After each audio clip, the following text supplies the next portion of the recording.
I'm not sure if it was a parking lot or a building lot. We didn't even really do anything because the trigger with her was she just kept sleeping. So it was like... Did you strangle her? Yeah, like the others. Well, they can only kill you the first time for the one, so the second one becomes like a free one. Que su cabeza gacha y su tono triste no te engañan. El hombre que acabas de escuchar es uno de los monstruos estadounidenses más temibles. Un desalmado homicida que descargó su furia sobre mujeres inocentes que acabaron flotando en pedazos en las aguas del río Hudson.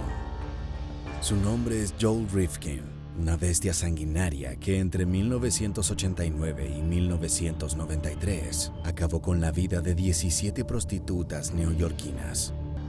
I hear the name Joel Rifkin and a chill goes up my back. And on the screen, law enforcement is bringing him into a police station. And then I'm like, oh my God, it's him. Era la noche del 28 de junio de 1993. Dos agentes de policía estatal patrullaban las calles de New York cuando de repente una camioneta sin matrícula pasó delante de ellos a toda velocidad. Los oficiales encendieron sus sirenas y salieron tras el vehículo, pero el conductor ignoró por completo las luces rojas y azules. En lugar de aminorar la marcha, aceleró para tratar de huir. Minutos después, luego de una mala maniobra, la camioneta se estrelló contra un poste de luz, quedando inutilizable. I came running up, and he was just sitting there, and he put his hands up like this as I approached. That's when I noticed the stench. Desde la parte trasera del vehículo emanaba un olor putrefacto y punzante, que de a poco infectaba todo el aire a su alrededor. Las moscas zumbaban y la peste era insoportable. La policía se acercó con sigilo al origen del hedor. Lo que descubrieron sería la clave para resolver casi 20 asesinatos. Al observar detrás de la bolsa plástica que reposaba en la camioneta, encontraremos una puerta al pasado. Joel Rifkin nació el 20 de enero de 1959 y fue abandonado por sus padres a las pocas semanas, por lo que fue criado por una familia adoptiva oriunda de New York. Desde pequeño mostró severos problemas para sociabilizar, lo que le provocó una infancia traumática, siendo impopular entre sus compañeros de clase. La soledad fue un detonador para las enfermizas obsesiones de Rifkin, quien de adolescente comenzó a fantasear con actos violentos cometidos contra mujeres. En su mente, visualizaba escenarios salvajes en los cuales podía brutalizar el cuerpo de víctimas inocentes con total impunidad. We read books that guys fantasize about murder and mayhem all the time.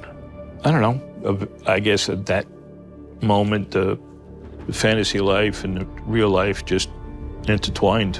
Por sus dificultades para sociabilizar, Joel Rifkin recurría a la prostitución para tener encuentros con el sexo opuesto. Así fue que en 1987 fue arrestado en Hempstead, Texas, por ofrecer dinero a una policía encubierta. Pasó una breve temporada tras las rejas. Los expertos coinciden en que esa experiencia de privación del placer fue el golpe final que terminó derribando los muros que contenían a la bestia.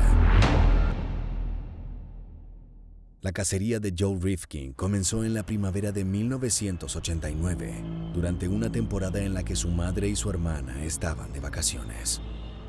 El hombre tenía la casa familiar para sí, por lo que salió a las calles en búsqueda de sexo. Fue de esa manera que cruzó caminos con Heidi Balch, una prostituta de 25 años. Ella tenía una fuerte adicción, por lo que accedió a acompañar al psicópata bajo la promesa de alcohol y drogas. Primero, tuvieron relaciones sexuales en el living de la vivienda por pedido expreso de Rifkin. El hombre se retiró al baño y al regresar, vio a Heidi consumiendo heroína. Esa imagen lo repugnó. Sentía que era una transgresión imperdonable a su morada. pero aquello le sirvió como excusa para liberar toda la brutalidad que contenía. Rifkin estaba decidido. Era el momento de concretar las fantasías grotescas que desde hace tanto tiempo invadían su imaginación. Entonces, fue hasta su habitación a buscar la herramienta adecuada para el trabajo. In her case, I picked up an artillery shell I had bought at a garage sale for like $25, about you big, and smacked her with it. And then kept hitting her with it until I physically got tired. I don't know, 20, 30 times maybe. Con la frialdad de un psicópata, Rifkin golpeó una y otra vez a Heidi Balch hasta desfigurarle completamente el rostro. Tal fue el castigo que el homicida desplegó sobre la joven, que el brazo del hombre quedó entumecido. El cartucho de artillería quedó teñido de un rojo brillante y perturbador. En el suelo del hogar, la prostituta yacía con su cráneo destrozado. I think I killed her. I'm running around pulling down curtains, closing doors, turning lights off, just freaking out. Rifkin entró en estado de pánico. Si bien estaba extasiado de haber acabado con la vida de una mujer inocente, al mismo tiempo era un hombre que entraba en crisis con facilidad. Su mente no supo cómo procesar los estímulos de brutalizar un cuerpo humano hasta desfigurarlo por completo. Sin embargo, ese bautismo de sangre guardaba un grotesco punto de giro. She sits up. And now, just total freak out. We ended up wrestling and either strangled her or smothered her or a combination of the both, because I had no idea what to now do with a bloody mess that, you know, what do you do? Where do you go? Panic. Luego de asegurarse de que su presa estuviera definitivamente muerta, el asesino procedió con la parte más macabra.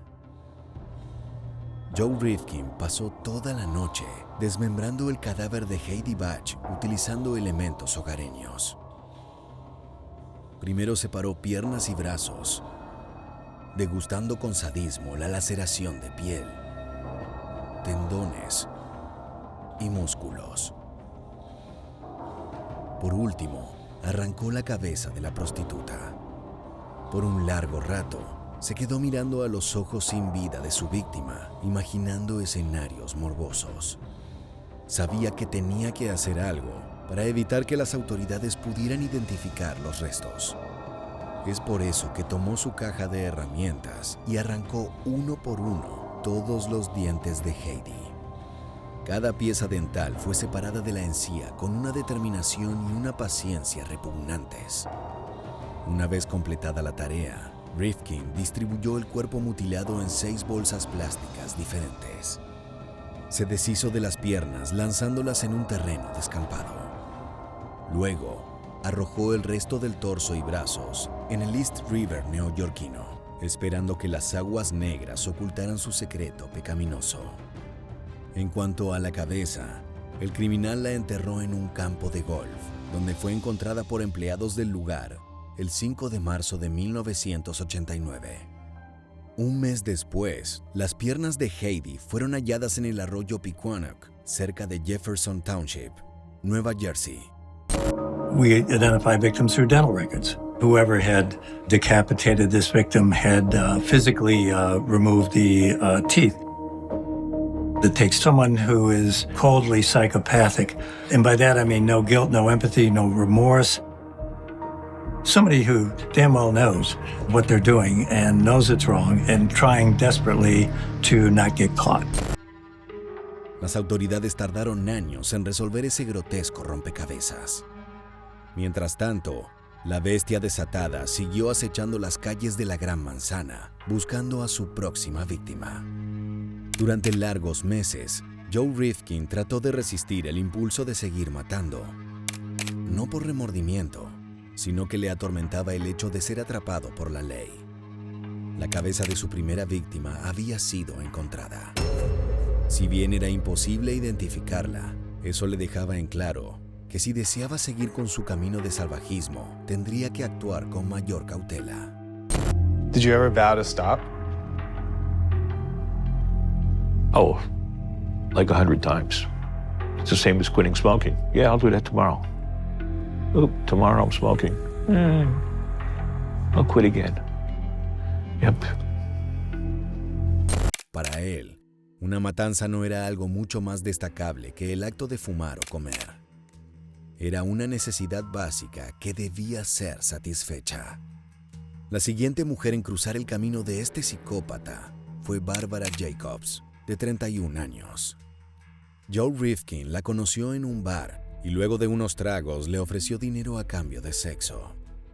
Esta era una práctica frecuente por parte del homicida, quien pasaba sus noches deambulando por la zona roja de la ciudad en busca de compañía. Bárbara se subió a la camioneta del asesino y luego de algunos besos, notó que el hombre era demasiado brusco y violento con sus manos. La mujer tenía mucha experiencia en ese tipo de intercambios, por lo que intentó poner un límite a los avances de su cliente. Ese fue un error mortal. Ante la negativa, la mente de Rifkin volvió a caer en la tentación de acabar con una vida inocente. El hombre la estranguló con una fuerza brutal. No se detuvo hasta que sus manos estuvieron entumecidas y el cuello de la víctima completamente destruido. Con cada una de sus vértebras quebradas, los ojos de Barbara Jacobs estaban inyectados con sangre, pero ya no había vida en ellos. Rifkin permaneció dentro de la camioneta en silencio por varios minutos. De vez en cuando miraba a su lado para observar el cadáver. Luego, el criminal encendió el vehículo y se dirigió hacia las aguas del río Hudson. Envolvió a Jacobs en una bolsa plástica y la descartó allí como si fuese un simple objeto. Un motivo de vergüenza, mas no de remordimiento. Contempló cómo de a poco las aguas negras engullían el cuerpo maltrecho de la prostituta. Most serial killers certainly have a degree of psychopathy and narcissism. When you look at Rifkin's crimes, I think that psychopathy, you can see that total disregard for human life, for the value of these women. These were just objects to him to meet his needs. Las fechas exactas de sus ataques nunca han sido aclaradas, pero a partir de julio de 1991, las aguas neoyorquinas empezaron a llenarse de cadáveres. De a poco, policías y civiles fueron encontrando restos humanos que daban cuenta que en la ciudad habitaba un depredador activo. Durante 1991 y 1992, Rifkin dio rienda suelta a sus deseos más oscuros, sistematizando un método asesino. Buscaba prostitutas, las invitaba a su hogar y allí revelaba su verdadera naturaleza. El mecanismo variaba dependiendo del estado de ánimo del asesino. En ocasiones, repetía el mismo modus operandi que con sus primeras dos víctimas. Con sus propias manos las estrangulaba, tal como hizo con Mary Ellen DeLuca, de tan solo 22 años, a quien le arrebató la vida luego de un encuentro sexual. Rifkin la miró a los ojos durante todo el proceso, saboreando cada mueca de dolor y alimentando su morbo con los espasmos moribundos de su víctima. Esos segundos entre el inicio del ataque y su concreción se dilataban como si fueran horas. El psicópata anhelaba esos momentos de sanguinaria satisfacción, durante los cuales tenía todo el poder. Pero la mente de Rifkin era un caos absoluto donde ardían la perversión, la misoginia y el hambre constante por el dolor ajeno. Como súbdito de sus apetitos, no siempre planeaba sus ataques con cuidado. Él simplemente rondaba las calles en búsqueda de sexo, hasta que algo despertaba el instinto oscuro que guardaba dentro. I could be with 2-3 girls in one night, they'd be fine. The next night I could be with another 2-3, the first 2 would be fine, the third one wouldn't be. Why her and not the other 5? I still don't understand. En ocasiones, algún gesto o expresión de su acompañante sexual era suficiente para desatar a la bestia. A 4 de sus víctimas las asesinó golpeándolas con un bote de pintura hasta desfigurar sus rostros. Las facciones de las muchachas quedaron destrozadas.